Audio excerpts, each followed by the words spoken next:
Assalamualaikum teman-teman, kita ketemu dalam perkuliahan tentang etika bisnis dan tanggung jawab sosial perusahaan.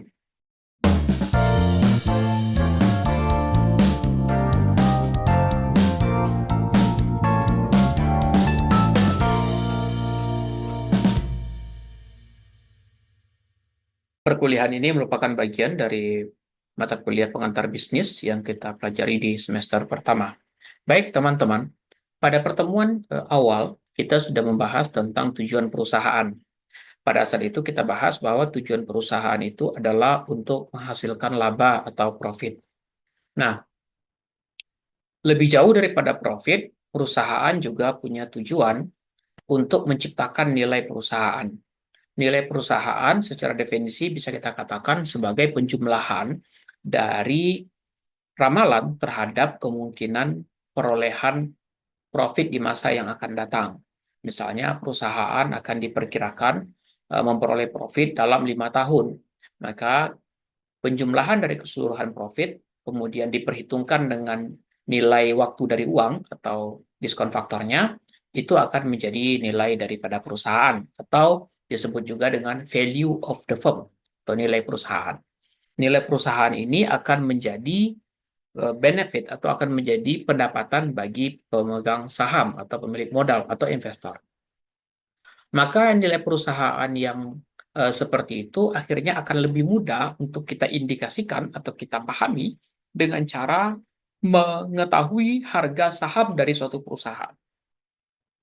Jika suatu perusahaan itu mempunyai nilai saham yang tinggi, maka otomatis nilai perusahaan itu dianggap tinggi. Karena tingginya nilai saham itu berarti investor menganggap bahwa perusahaan itu punya kemampuan untuk menghasilkan profit yang baik di masa yang akan datang.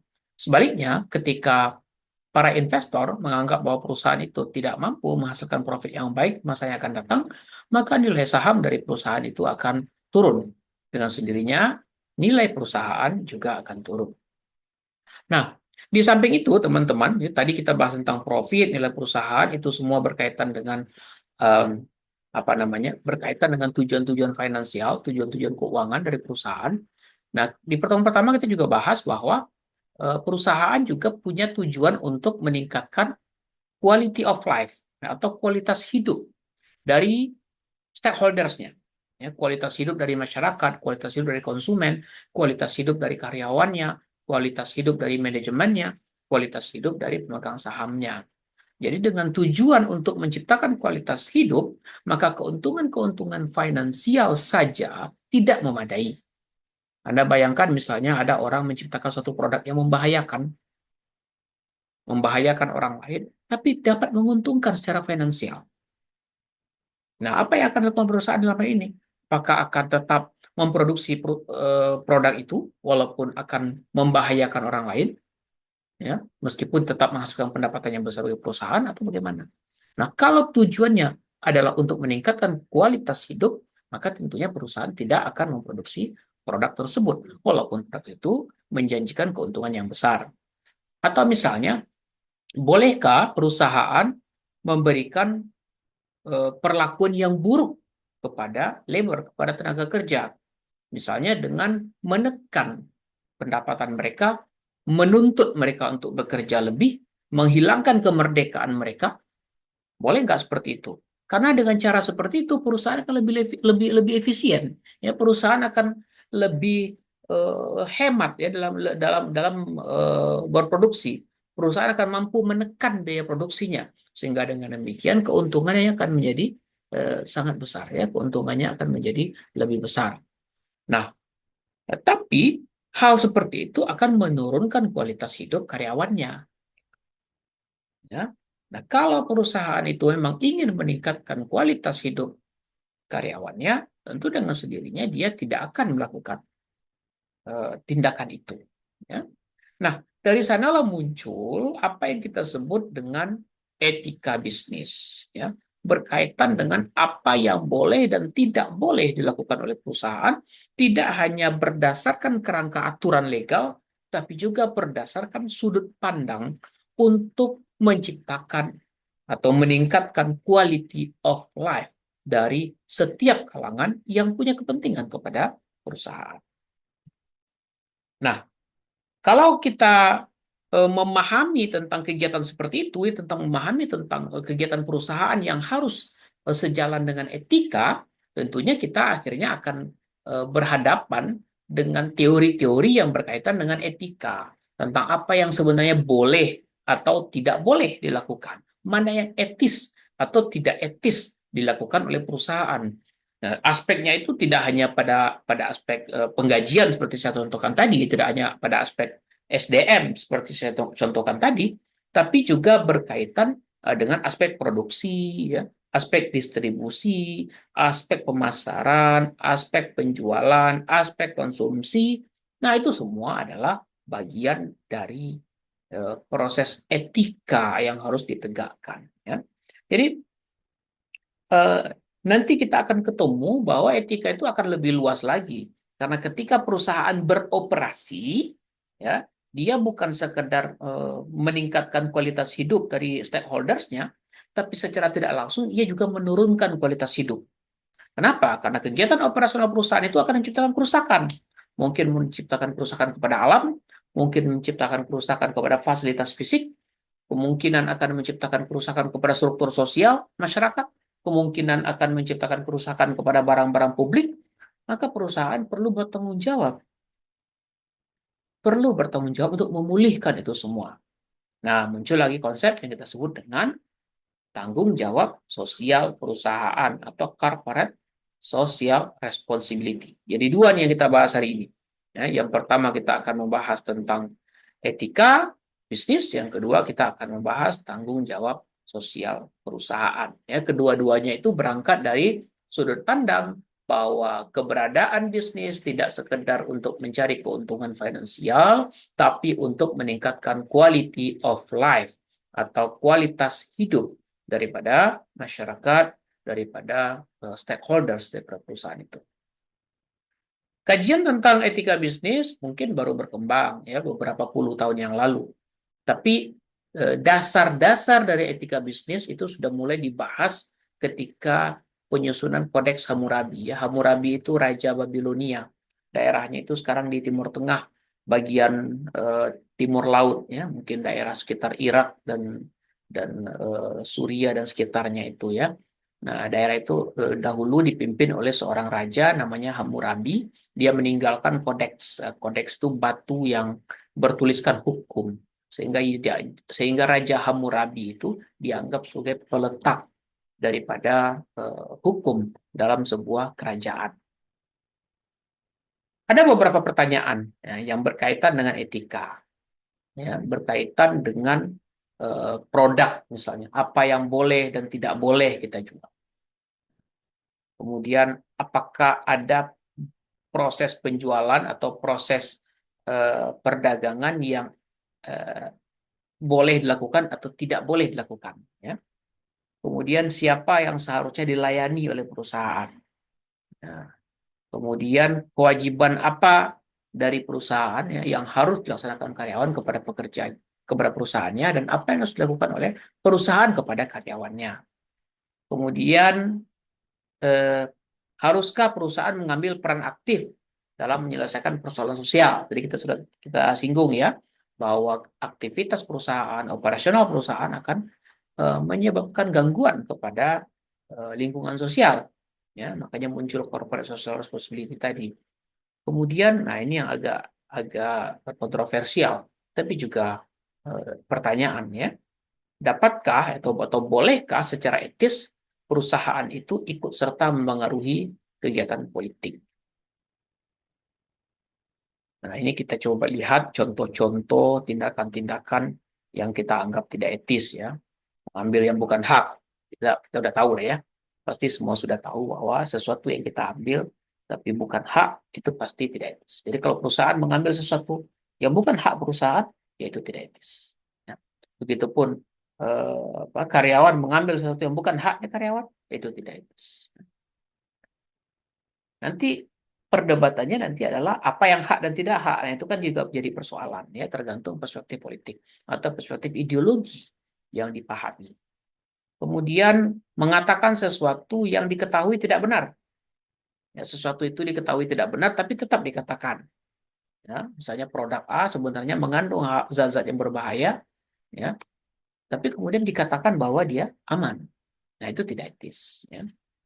Atau membiarkan kesan yang salah. Ya, Anda tidak mengatakan ya, bahwa produk itu tidak berbahaya, tapi orang lain mengira produk itu tidak berbahaya. Padahal produk itu berbahaya, dan Anda memutuskan untuk diam saja. Ya. Nah, itu memberikan kesan yang salah. Ya. Memberikan kesan yang salah. Atau produk yang jelek itu di, dikomunikasikan sedemikian rupa sehingga seolah-olah dia baik. Nah, ini problem etis ya. Kalau kita sebutkan contoh, takutnya nanti kita melanggar apa namanya, melanggar hukum ya. Tapi coba Anda perhatikan, ada produk-produk yang dikatakan sehat, sehat, sehat, tapi sebenarnya mengandung zat-zat yang tidak sehat, ya, yang menyesatkan. Ya. Etis atau tidak bertindakan seperti itu? Membeli pengaruh, ya, ini berkaitan dengan orang-orang yang punya kemampuan untuk mempengaruhi keputusan publik, misalnya dia bekerja sama dengan orang itu untuk membeli pengaruh orang itu dan membayar orang itu, menyuap orang itu sehingga orang-orang itu membuat kebijakan-kebijakan yang menguntungkan kepada bisnis. Menyembunyikan atau mengungkapkan informasi, ya, apa yang seharusnya tidak boleh diungkapkan tapi diungkapkan. Sebaliknya juga apa yang seharusnya boleh diungkapkan tapi malah disembunyikan. Nah, itu juga suatu pelanggaran etis. Memanfaatkan secara tidak adil, ya, melakukan perilaku pribadi yang tidak pantas. Pantaskah misalnya bila seorang eksekutif melakukan hubungan terlarang dengan stafnya atau love in the office, ya, kecintaan dalam kantor misalnya, itu satu tidak tindakan seperti itu, ya. Penyalahgunaan kekuasaan, ya, Anda punya wewenang dalam suatu perusahaan, tapi wewenang itu Anda gunakan untuk kepentingan-kepentingan yang tidak berhubungan dengan perusahaan, atau mungkin kepentingan itu adalah kepentingan pribadi Anda sendiri. Ya, itu juga pelanggaran etis. Ya. Membiarkan penyalahgunaan organisasi, ya, organisasi digunakan untuk kepentingan-kepentingan yang bukan kepentingan organisasi. Dan tentunya kalau melanggar aturan, ya, melanggar aturan sudah pasti tidak etis. Untuk menilai apa yang tidak etis dan etis itu sebenarnya memang sangat tergantung kepada kerangka pikiran yang ada di dalam para penyusun konsep itu. Ya. Ada yang mengatakan bahwa kerangka pikiran yang utama, ya, sesuatu itu dianggap etis bila ia adil. Apa yang dimaksud dengan adil? Nanti akan banyak konsep tentang adil, ya. Kalau secara umum kita mengatakan adil itu adalah bila setiap orang mendapatkan haknya, itu adil. Ya. Bila setiap orang diperlakukan secara sama, itu adil. Ya. Tapi apakah hanya yang begitu yang adil? Apakah konsep seperti itu benar-benar adil? Ya. Kemudian utilitarianisme, ya. Sesuatu itu dianggap adil, baik bila bermanfaat, ya, bila berguna. Nah, biasanya, ya, karena dia berguna, berarti yang dianggap berguna itu adalah bila ia berguna bagi kebanyakan kepentingan, bagi kebanyakan orang, bagi kebanyakan pihak. Sehingga dengan demikian ada pihak-pihak yang mungkin dirugikan. Cuman karena dianggap ini sudah sesuai dengan kepentingan mayoritas, maka dia dianggap baik. Ya. Kemudian kebaikan juga dikatakan atau etis atau tidak etis juga bisa dinilai bila seseorang melaksanakan tugas dan kewajiban. Ya. Dia yang sudah melaksanakan kewajiban berarti bertindak etis. Dia yang tidak melaksanakan kewajiban berarti tidak etis. Kemudian etika itu juga berkaitan dengan penghormatan kepada hak-hak individu. Kita tahu bahwa dalam pandangan individualisme bahwa setiap manusia, setiap individu, every single person, ya, pada dasarnya adalah orang-orang yang berhak untuk menentukan apa yang ingin mereka pikirkan, apa yang ingin mereka capai, dan apa yang ingin dia maknai dalam hidupnya. Jadi ada hak mereka untuk membuat keputusan-keputusan untuk kepentingan individu mereka sendiri. Jadi bila ada sebuah perilaku tindakan daripada perusahaan, peraturan dari perusahaan yang melanggar hak individu, otomatis dia dianggap tidak etis. Ya. Jadi etika itu adalah penghormatan kepada hak individu. Gitu ya. Nah, ini nanti berkaitan lagi dengan budaya ya di timur, di barat ya. Di timur itu kita agak sungkan untuk mengungkapkan hak individu. Misalnya ya, kalau Anda disuruh kerja pada hari libur. Kalau di timur orang kadang sulit untuk menolak begitu kan. Ya kerja saja, kita ikuti aja kata bos gitu ya. Padahal tindakan menyuruh Anda bekerja pada hari libur itu adalah pelanggaran atas hak individu. Anda sebenarnya bisa menolak. Saya sudah punya agenda lain pada hari itu. Nah, jadi tindakan perusahaan yang melanggar hak individu itu adalah tindakan yang tidak etis. Nah, pertanyaan lanjutan ya, dari etika bisnis, apakah perusahaan itu harus menjadi subjek atau pelaku dari etika bisnis? Ataukah yang menjadi pelaku etika itu adalah individu yang ada dalam perusahaan itu? Ya, sehingga ketika terjadi pelanggaran etika oleh suatu perusahaan, siapa yang harus bertanggung jawab? Bila perusahaan X melakukan kerusakan, katakanlah ada perusahaan pengeboran minyak lepas pantai, kemudian ia merusak lingkungan pantai, yang harus bertanggung jawab siapa? Apakah perusahaannya ataukah individu-individu yang ada di dalam perusahaan itu? Teori pertama mengatakan bahwa perusahaan yang bertanggung jawab. Ya. Kenapa perusahaan yang harus bertanggung jawab? Karena individu di dalam perusahaan itu tidak punya hak mengambil keputusan. Keputusan yang lahir di perusahaan adalah hasil dari keputusan individu secara bersama. Sehingga ketika keputusan itu ditetapkan, maka individu tidak lagi bertanggung jawab. Yang bertanggung jawab adalah perusahaannya. Perusahaannya boleh dihukum ketika dia melakukan tindakan yang tidak benar. Tapi pendapat kedua mengatakan bahwa perusahaan itu tidak mampu mengambil keputusan.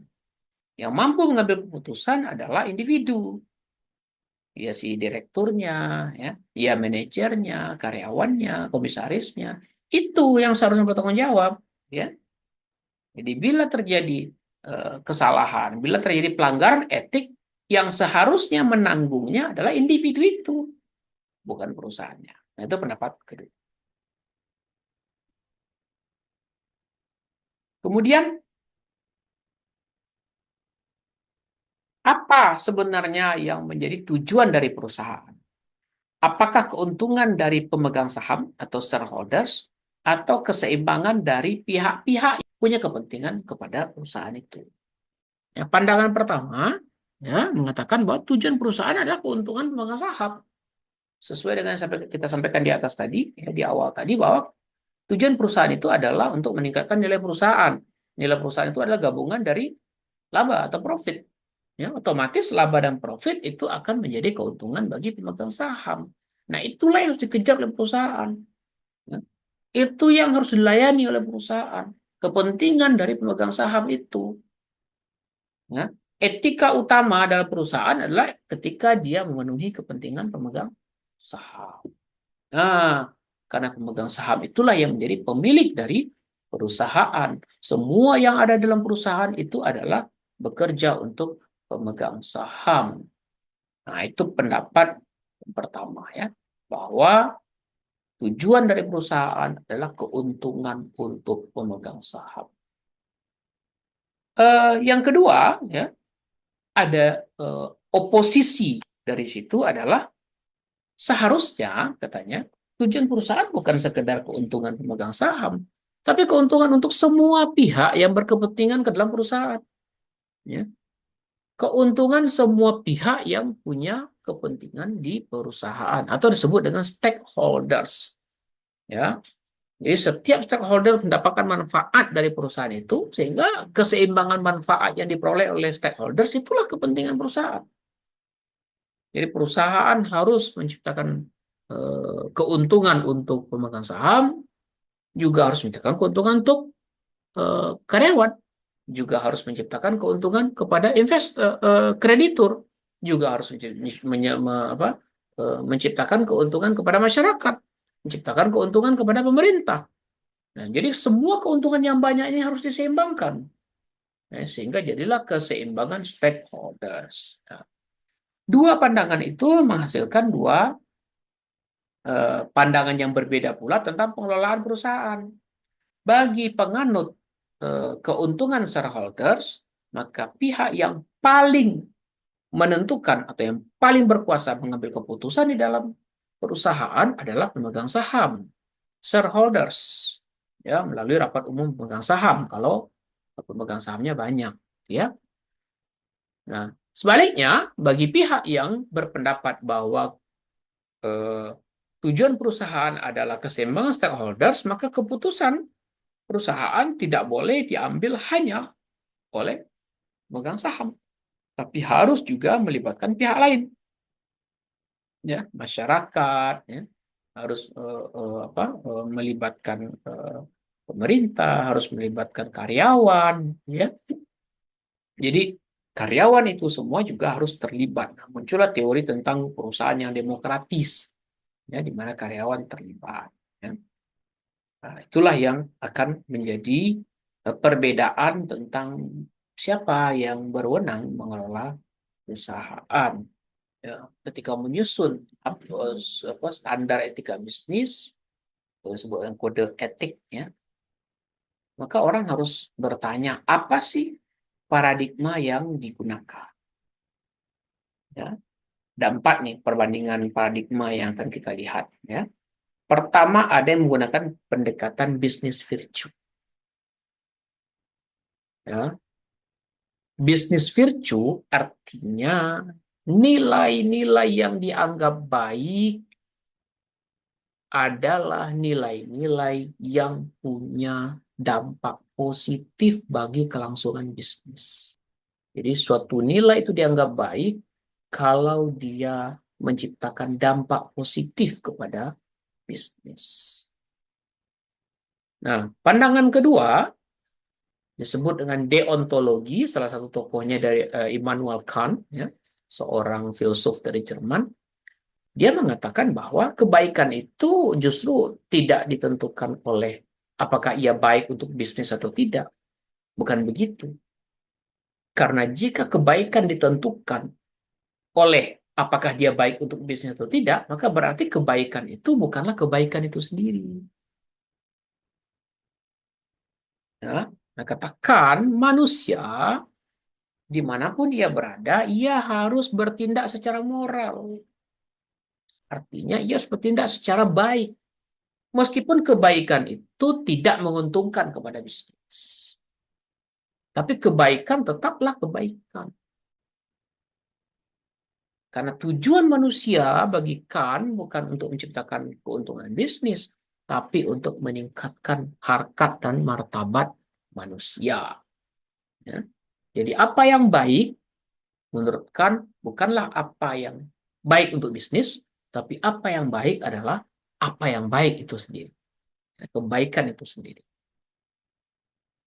Yang ketiga, keadilan. Ya, ini yang berpendapat bahwa yang baik itu, ya, ketika misalnya etika bisnis, apa yang baik, apa yang tidak baik itu kita ukur dari aspek keadilan. Sesuatu yang baik atau sesuatu yang adil maka dia baik. Ya, sebaliknya sesuatu yang tidak adil maka dia tidak baik.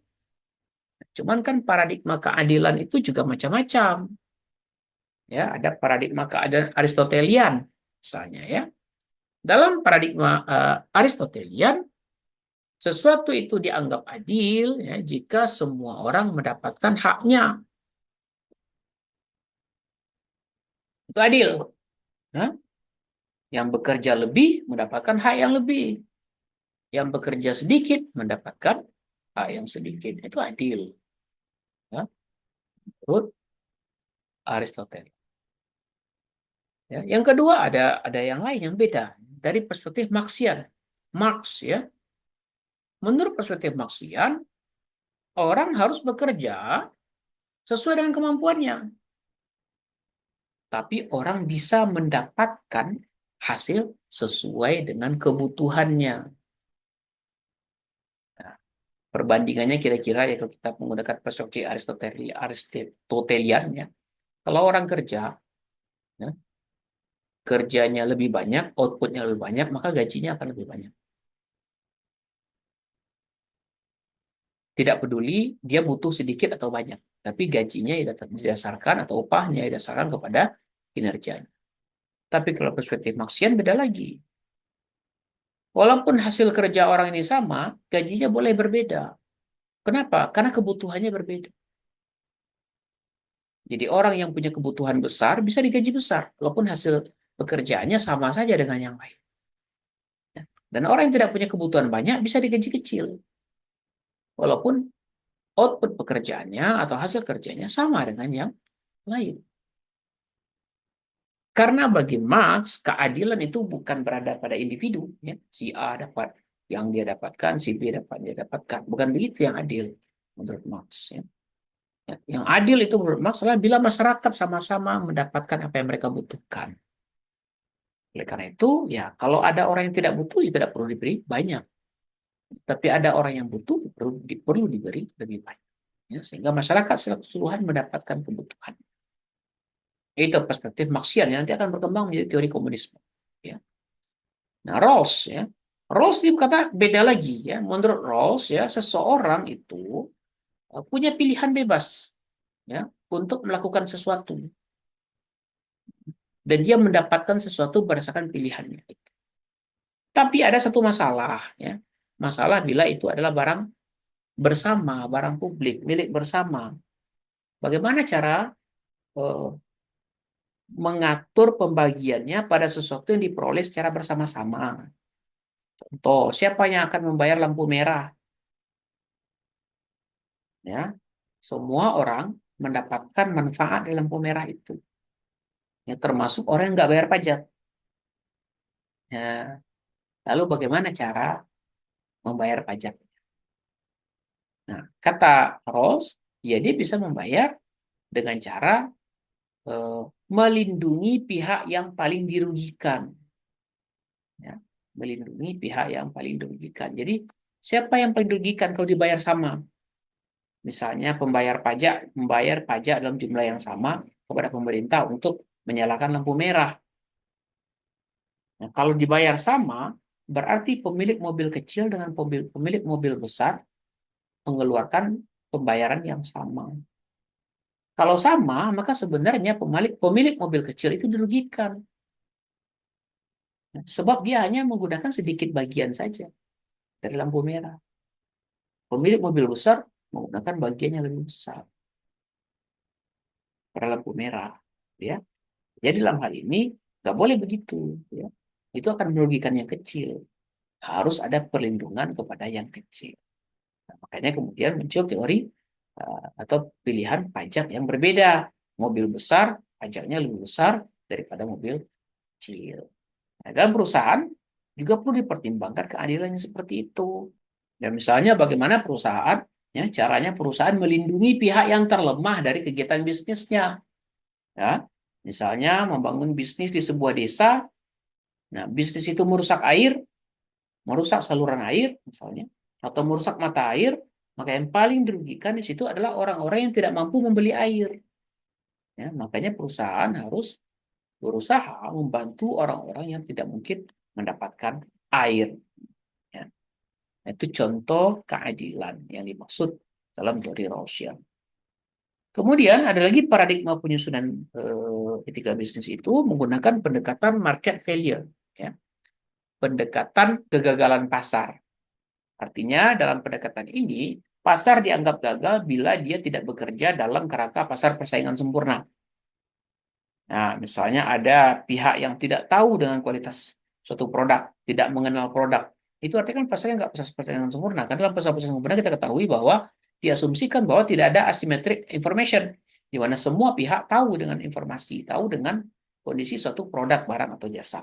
Nah, di sini, ya, bila ada perusahaan yang memanfaatkan ketidaktahuan orang lain tentang produk, sehingga tidak tercipta symmetric information, nah dia manfaatkan kondisi tidak adanya symmetric information itu, maka sesungguhnya dia sudah tidak etis. Ya. sudah melakukan tindakan yang tidak etis. Baik, kita lanjutkan. Kita tahu bahwa etika perusahaan itu cukup luas ya, tidak hanya berkaitan dengan satu pihak. Nah, di sini kita akan melihat nanti beberapa pihak yang akan terpengaruh dari etika perusahaan ya, atau etika bisnis. Yang pertama pihak konsumen ya. Yang kedua nanti kita akan bahas etika kepada karyawan, dan nanti kita akan lihat juga etika kepada masyarakat ya. Sekarang kita lihat etika perusahaan kepada konsumen ya. Misalnya yang dibahas dalam etika perusahaan kepada konsumen adalah tentang limit pasar, apa yang boleh atau tidak boleh ya, apa yang boleh dijual dan apa yang tidak boleh dijual. Ada yang mengatakan bahwa yang tidak boleh dijual itu adalah layanan seksual. Anda tidak boleh memperjualbelikan layanan seksual ya, pekerja seks komersial misalnya, nah itu dianggap tidak boleh. Atau layanan surrogasi, layanan penggantian, ya itu maksudnya adalah dalam kedokteran modern orang boleh menumpang dalam tubuh seseorang, ya, menumpangkan sesuatu pada tubuh seseorang. Misalnya ada sepasang suami istri yang tidak bisa hamil, ya, dia kemudian melakukan suatu tindakan medis tertentu sehingga sel telur dan sel bibit dari laki-laki dan perempuan bisa ketemu ya, disatukan lalu kemudian ditumpangkan kepada orang lain yang bisa hamil. Nah, nanti embrionya tumbuh di situ di orang itu ya, kemudian melahirkan. Nah, orang itu disebut dengan pengganti ya, surogat ya. Nah, itu boleh dijual atau enggak layanan itu ya. Kata orang itu nggak boleh ya. Termasuk nggak boleh dijual ya. Itu bukan jual beli ya. Kemudian organ manusia itu juga nggak boleh diperjualbelikan.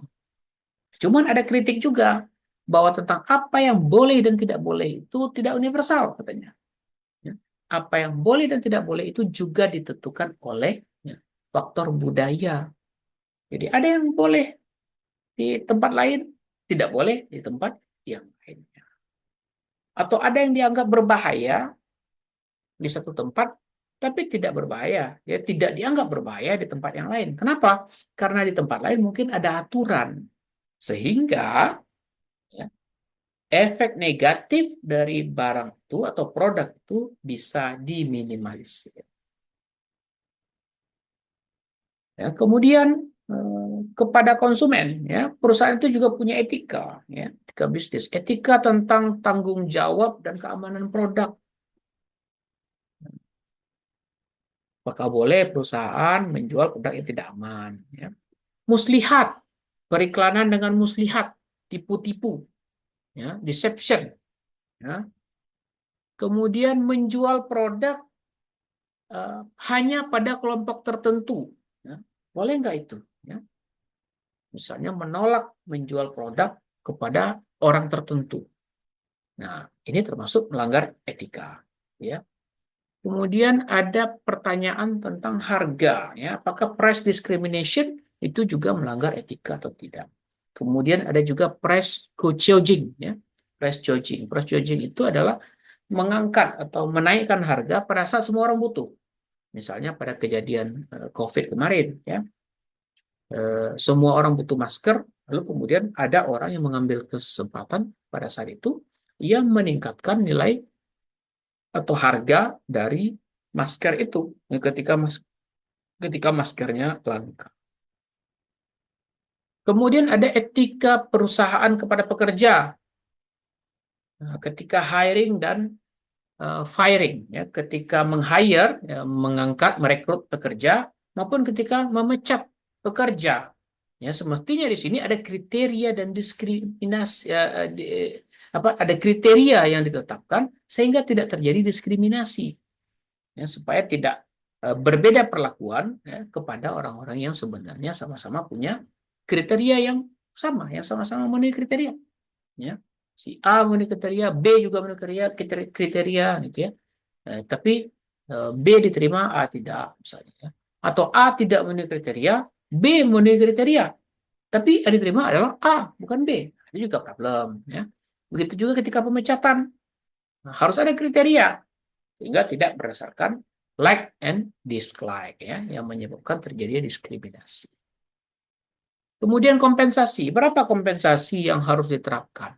Ya, apakah kompensasi diberikan berdasarkan kontribusi atau berdasarkan persetujuan? Kalau berdasarkan persetujuan, maka ada kemungkinan orang yang kontribusinya sama,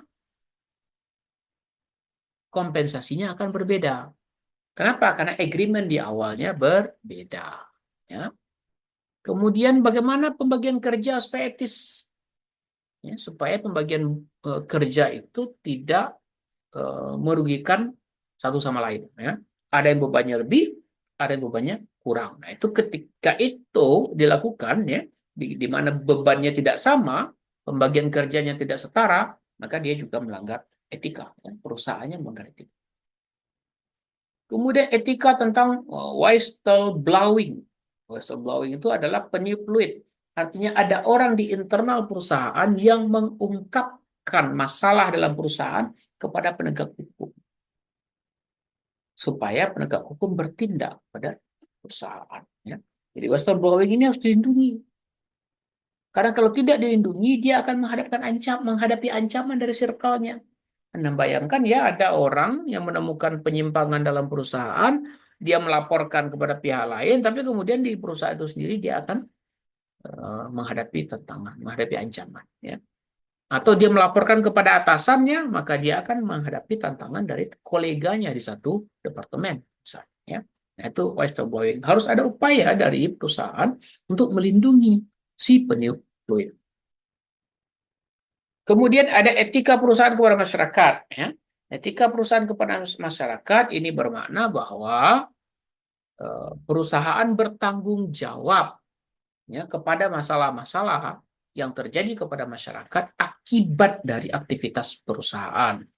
Yang muncullah Corporate Social Responsibility, tanggung jawab sosial perusahaan atau CSR, ya, CSR, ya.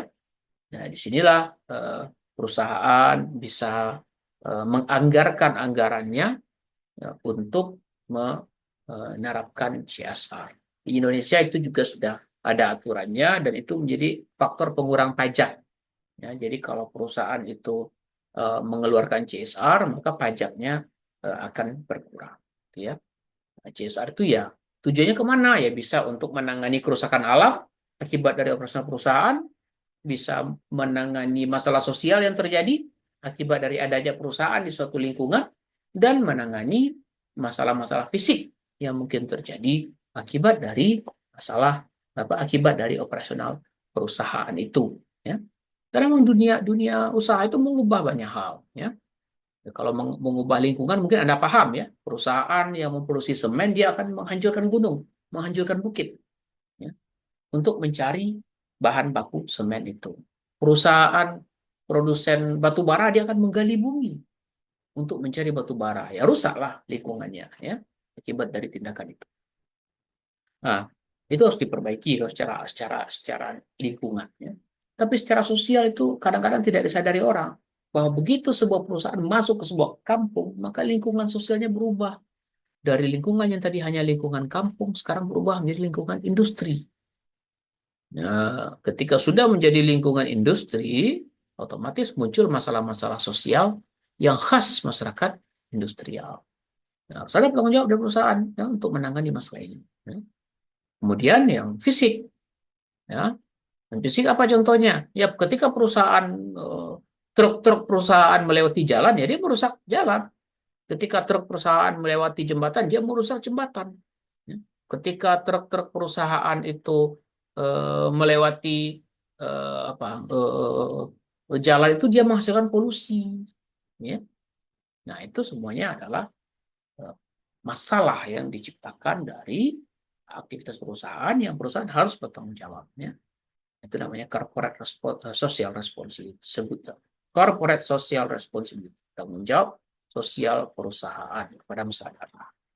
Nah, pertanyaan selanjutnya tentang etika dan tentang corporate political activity. Bolehkah perusahaan ikut serta dalam kegiatan politik?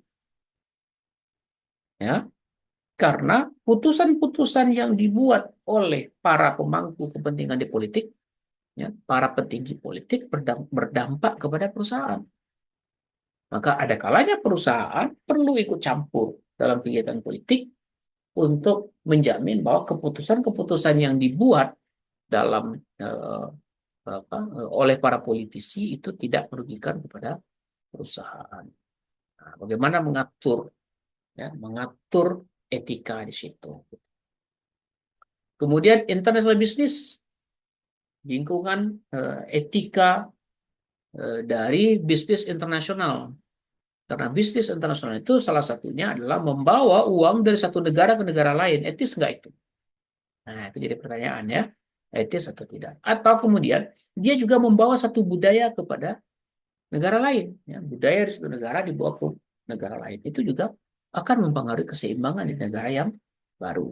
Itu juga menjadi pertanyaan etis dari etika perusahaan dan masyarakat.